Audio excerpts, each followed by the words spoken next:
RoughRiders taking on the San Antonio Missions. It's game 2 of the 4-game series, and we are honored to be joined in the booth by the voice of the Missions, Mike Saeger. Mike, I know you've seen a lot of games like last night. The San Antonio offense just has not had a banner first month and a half of the season. Well, no, that's true, and I think, the big reason is, Alex, Travis Jankowski, our center fielder, busted his wrist in your park, and he was starting to swing the bat. He's out till July. Corey Spangenberg, who was with us second half last year, suffered a concussion going into second base. I think our last home game of the first homestand still hasn't been cleared to do anything baseball related. So now we're wondering when he will be back.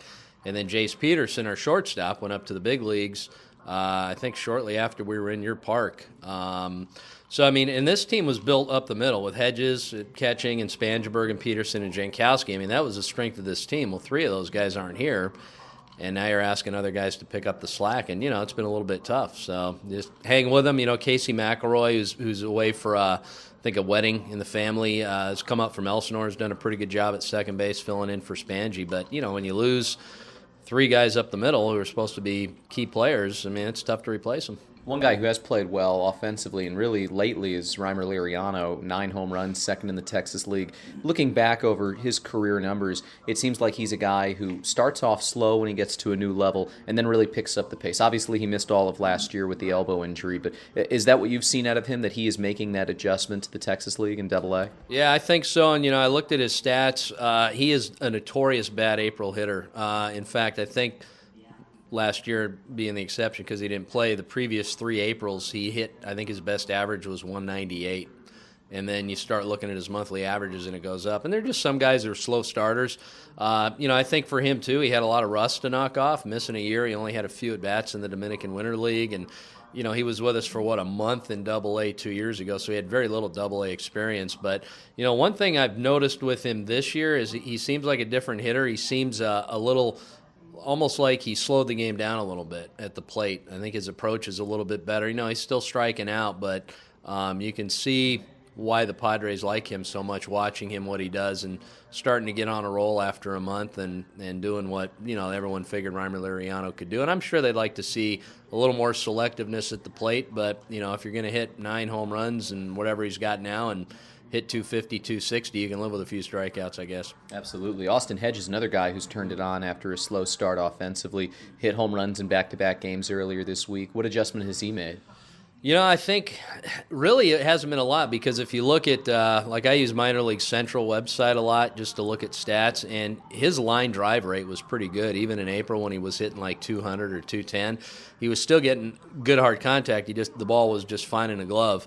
And I think now just some of those hits are starting to find a gap, or a couple of recent home runs that he's hit. But he's been pretty consistent all year, and he's just he's not missing pitches. And the big question with him in the scouting world is would he ever hit well enough to be an everyday big league catcher? And I don't think anyone that really knows him was too worried about it. I think everyone figured that he's gonna hit, just give him some time. And he's been hitting well, but like I said, he was hitting the ball hard in April. He just wasn't finding holes.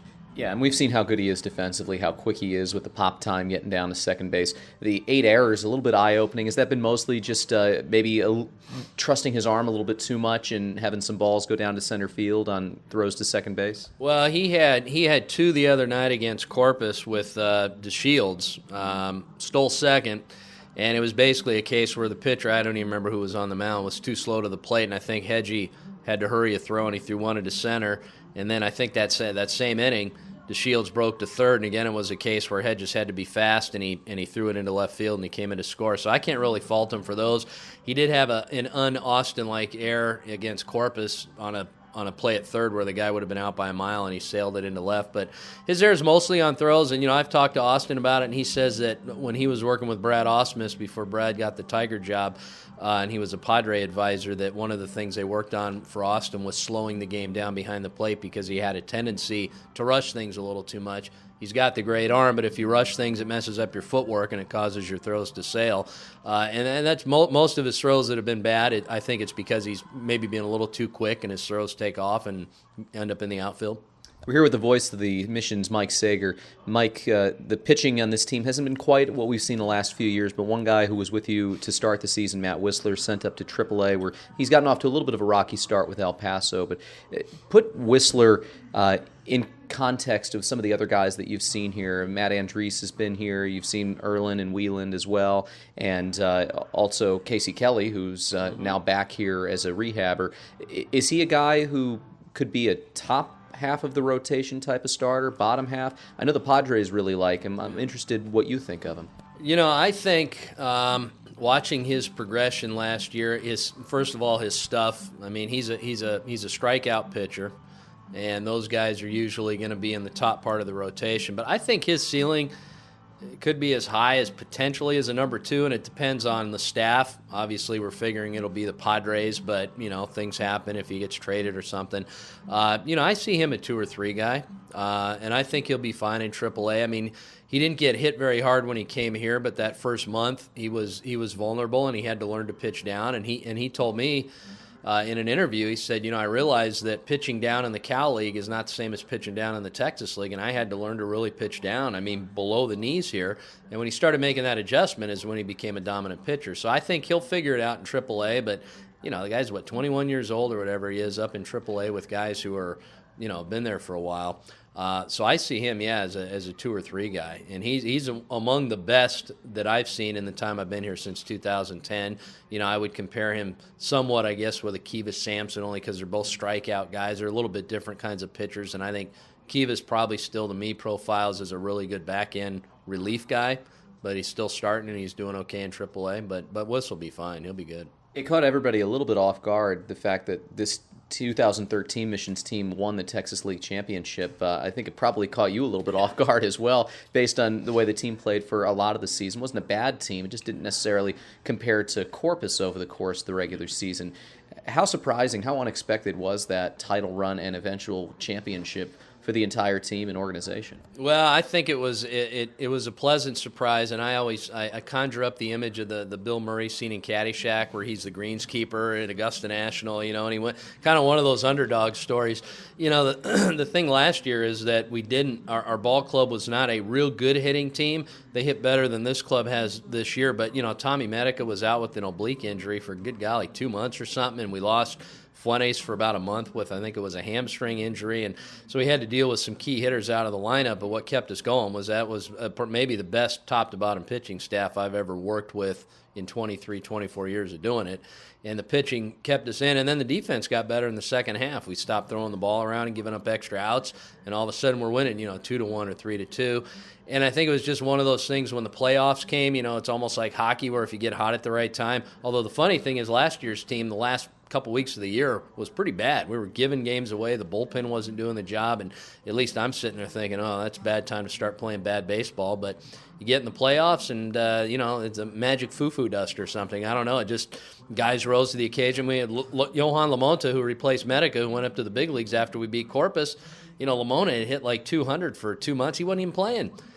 We activated him. He ended up hitting a grand slam in the clinching game in Arkansas that basically broke the game open. Robert Crowell had been like 4 for 50 or something, came up with a big run-scoring double in one of the playoff games. So, it's just one of those. It was fun. And I asked Rich Dower about it, and he says one of the most satisfying moments in his professional baseball career because of how it happened. They weren't expected to win, and they did. That was going to be the next thing I was going to ask you. How satisfying compared to what you went through 2011, the team that just steamrolled throughout the entire circuit, and it almost was expected that this team would win the 2011 championship last year. It just kind of came out of nowhere. Well, exactly. I think I liken it to probably what people have thought of the Miami Heat the last couple of years. They should win it. You got LeBron in that team, and 2011, we were a loaded team. That was a club from Fort Wayne from 2 years before that had rolled through the Midwest League and won 90-some games. So it would have been disappointing had that team lost it. Last year's team, it was really the little engine that could. It was just, the guys who could hit helped out, but then the pitching kept us in games, and and the big thing is the last year's team defended home field. I mean, I think they had the best home record in the league. And that was huge. And so I think it was satisfying because you had guys like, Josh Gear, 30-year-old veteran, Eddie Bonine, a knuckleballer who's, 30, 31, 32 years old. I mean, those were two of our top pitchers in the playoffs along with Whistler.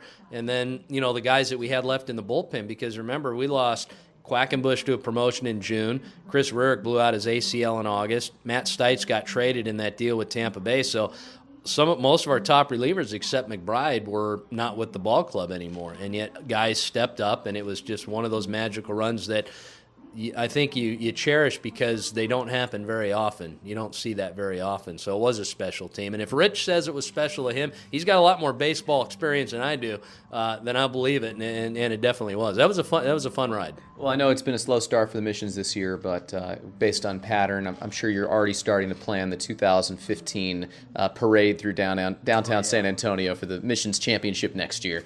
Well, I don't know quite if the Riverwalk's getting ready for that with the bunting. Obviously it would help we got to bump that 218 or 219 average up just a little bit. But, you never know. It's a split season, and I know that, there'll probably be some changes made here with new blood coming in. And I think what happened last year when Spangenberg and Hedges got here, we saw a change in the team, especially defensively. We got stronger up the middle, and that helped last year's team accomplish what they did. So, and I know Elsinore's playing pretty good in the Cal League.